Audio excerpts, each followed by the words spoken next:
അനുരാഗിണി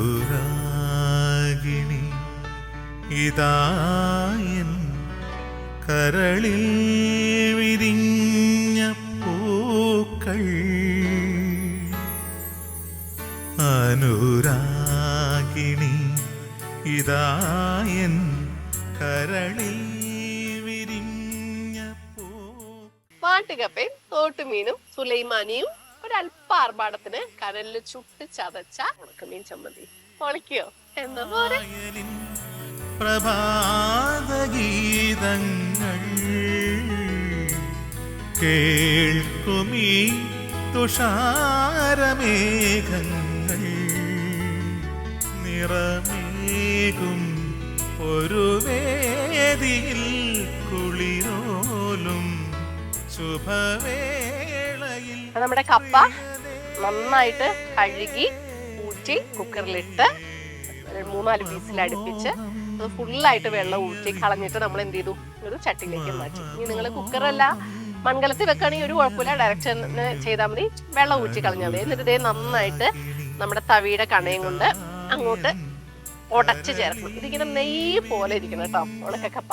എന്നിട്ട് നമ്മുടെ അരപ്പുണ്ടല്ലോ, നമ്മൾ അരച്ച് റെഡിയാക്കി അരപ്പ് ഇതിൻ്റെ അകത്തേക്ക് ചേർത്ത് മിക്സ് ചെയ്യുകയാണ്. എന്നിട്ട് ആവി വന്ന സംഭവം റെഡിയാണ്. അപ്പൊ നമ്മുടെ വാട്ടുകപ്പയ്ക്ക് വേണ്ട അരപ്പ് എന്താണെന്ന് നോക്കാം. അരമുറി തേങ്ങ ചിരണ്ടയിലേക്ക് ഒരു പിടി നമ്മുടെ കാന്താരി ഇട്ട് 2-3 കപ്പ് കറിവേപ്പിലയും 4-5 ചെറിയുള്ളിയും ഒരു 2 ചുള വെളുത്തുള്ളി ഇട്ട് നന്നായിട്ടൊന്ന് ഒതുക്കിയെടുക്കണം. അപ്പൊ ദേ ആവിയൊക്കെ വന്നു. കുറച്ച് കറിവേപ്പിലയും കൂടെ ഇട്ട് ഇളക്കി സെറ്റാക്കി ഓഫ് ചെയ്യുവാണ്. ഇനി നമുക്ക് നല്ല സ്രാവ് മീൻ, ഉണക്ക സ്രാവ് കനലിലിട്ട് ചുട്ട് ചതച്ച് വറുത്ത് പൊരിച്ചെടുത്തിട്ടില്ല ഒരു ചമ്മന്തി ഉണ്ടാക്കാം. അതിന് വേണ്ടിയിട്ട് ആദ്യം ചെറിയുള്ളി, തോലോട് കൂടിയ വെളുത്തുള്ളി, പിന്നെ വറ്റൽമുളക്, ഇത് 3 ചതച്ചിട്ട് നമുക്ക് വറുത്തെടുക്കണം. കൂടെ കറിവേപ്പില. ഓൾറെഡി നമ്മുടെ ഉണക്കമീന് ചുട്ട് ചതച്ച് ഇവിടെ വെച്ചിട്ടുണ്ട് കേട്ടോ. അപ്പൊ ഞാന് വെളുത്തുള്ളി ഇട്ടു, ചെറിയുള്ളി ഇട്ടു, നമ്മൾ അതിന്റെ കൂടെ കുറച്ച് കറിവേപ്പിലയും കൂടെ ഇട്ടിട്ട് നന്നായിട്ട് മൂപ്പിക്കാമേ. ക്രഷ് ചെയ്ത മുളകും കൂടെ നമ്മൾ ഇട്ടു. കൂടെ നമുക്കൊന്ന് മൂപ്പിച്ച് സെറ്റാക്കി എടുക്കാം കേട്ടോ. നമ്മൾ ചുട്ട് ചതച്ച മീനും കൂടെ അതിൻ്റെ അകത്തേക്ക് ഇട്ട് തീ ഓഫ് ചെയ്തു കേട്ടോ. അനുരാഗിണി ഇതായൻ കരളിൽ വിരിഞ്ഞ പൂക്കൾ അനുരാഗിണി ഇതായൻ കരളിൽ വിരിഞ്ഞ പൂക്കൾ ഒരു രാഗമാലയായി. നല്ല നെയ്യ് പോലെ ഇരിക്കണം വാട്ടുകപ്പ എന്നാണ് എന്റെ കണക്ക്. നെയ്യല്ല, അതിന്റെ അപ്പുറത്തെ നെയ്യായിട്ടാണ് ഇരിക്കുന്നത്. നമ്മുടെ കാന്താരി ചേട്ടനൊക്കെ ഇങ്ങനെ കിടന്ന് വിലസുന്നുണ്ട് കേട്ടോ. കണ്ടാ, അപ്പൊ ഞാൻ ഒരു കറിയില്ലാതെ വാട്ടുകപ്പ ഒന്ന് കഴിച്ചു നോക്കാം കേട്ടോ.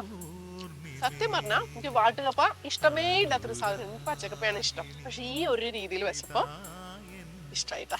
പച്ചക്കപ്പ അപേക്ഷിച്ച് ഇതിനുള്ള ഗുണം എന്താണെന്ന് വെച്ചിട്ടുണ്ടെങ്കിൽ പരമാവധി ഇത് പുഴുങ്ങി ഊറ്റി ഉണക്കുകയാണ്. അപ്പൊ തന്നെ അതിന്റെ കട്ടും കുറേ സ്റ്റാർച്ചും പോകും.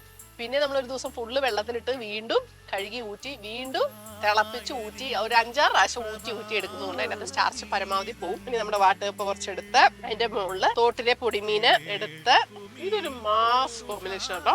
സത്യത്തിൽ ഉണക്കക്കറിക്ക് മീൻകറിയോ ചിക്കൻ കറിയോ അല്ലെങ്കിൽ ഈ ചുട്ട ചമ്മന്തിയാണ്. പക്ഷെ ഈ ഒരു കോമ്പിനേഷൻ അടിപൊളിയാണ്. എരിവും രുചിയും അല്പം മധുരവും അതിന്റെ കൂടെ ഈ രുചിയുള്ള ചൂടും. ഇനി നമ്മുടെ ലാസ്റ്റ് കോമ്പിനേഷനായ ഉണക്കമീൻ ചുട്ട ചമ്മന്തി ഇങ്ങനെ വെച്ച് ഇതിലൊന്ന് ഇട്ട് കുഴച്ച് എടുത്ത് അപാര കോമ്പിനേഷനാണ്. അയ്യോ, ഈ ഉണക്കമീൻ ചമ്മന്തി ഉണ്ടല്ലോ, ചുട്ട സ്രാവിന്റെ ഉണക്കമീൻ ചമ്മന്തി ഈ ഒരു രീതിയിൽ വെച്ചാ ചോറിനും കമ്മിക്കും ഒക്കെ പൊളിക്കൂട്ടാ.